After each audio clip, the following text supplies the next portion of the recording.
Good afternoon, my dear student. So today we shall continue with the chapter of migration.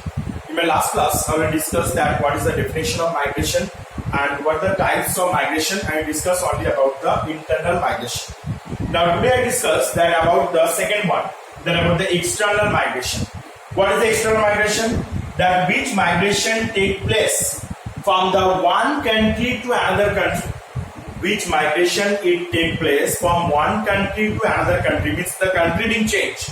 This type of migration is known as the external migration. Again I repeat that when the migration take place from one country to another country, like India to USA, India to China, India to Australia, this type of migration is known as the external migration.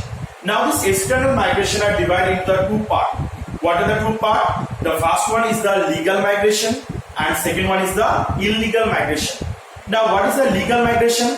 When the peoples they migrate from one country to another country with the proper document like the visa, passport, this type of migration is known as the legal migration. Again I repeat, when the people migrate from one country to another country with the proper documentation like the visa, passport, except these things, that this type of migration is known as the legal migration. And what is the illegal migration? That when the peoples they migrate from one country to another country without these things or without the visa, passport, these things, this type of migration is known as the external migration. So I hope you have to understand it properly. What is the internal migration and what is the external migration? Internal means they are one country. Internal means the internal migration already discussed, and external migration they are divided into two parts. That is the illegal and legal. Legal migration means when with the valid documentation the people migrate from one country to another country.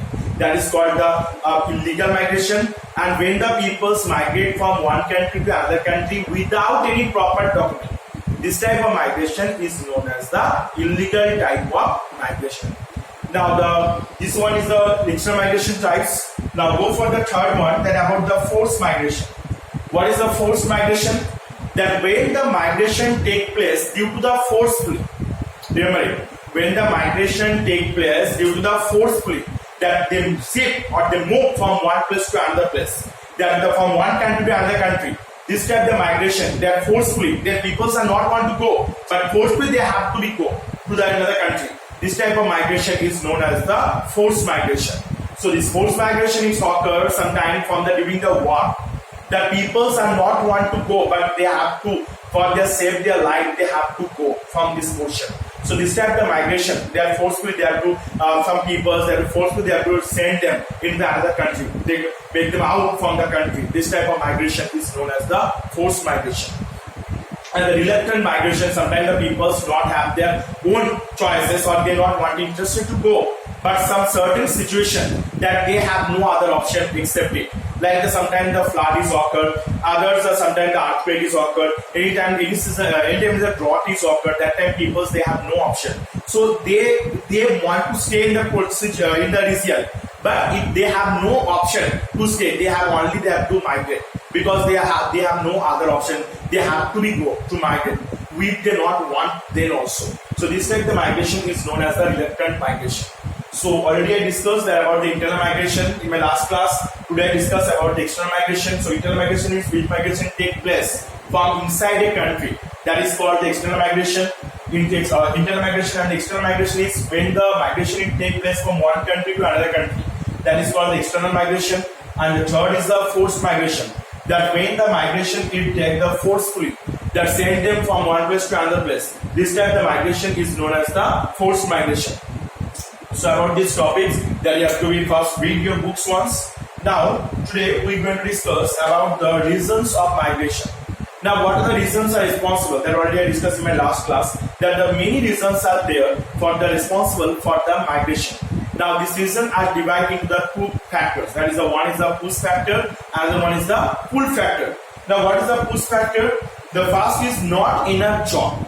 If the people's not get the job in that place, you want to stay, but for the getting job, you have to go into another place. So for that time also you have to migrate. The desertification, famine or the drought condition. If any area they have made it converting desert, either the flood is occurred, either they have to the desert region where the drought condition is occurred, that time also people they have to migrate into the another place. The political fear or the precautions, that those are the political fear. Sometimes the political conditions it not be good in some areas, so people not feel secure. So this is it. So they want to migrate. Then where the people being safe or where he feels secure, this is it. And the poor medical care, where the peoples are not get the proper medical care or the medical facilities are not available. For the better treatment, they have to migrate into the another place, or they will leave the place and they will into the another place. And the slavery or the forced labor, and those are the areas they have the forcefully they make themselves the laborers, and their wages are very less. So people they not get the proper, they not able to maintain the proper lifestyle. So they not get the food also in a sufficient amount. So on that place, people not want to live. They have to leave the place and they went into the another place. Next, the loss of wealth, and those areas they not get the sufficient amount of wealth also. They have to leave the place. Natural disaster. If any region there is a drought, earthquake, or the volcanic eruption, any natural disaster is occurred, that time peoples are not get the sufficient place for living or for their business, job, or the agriculture. So on that time the peoples left the place and went to the another place. So on that time also peoples migrate. And on the death rates, and also where they get the death rates in the more amount, any actors of the virus, bacteria, or the war, that time also peoples will migrate.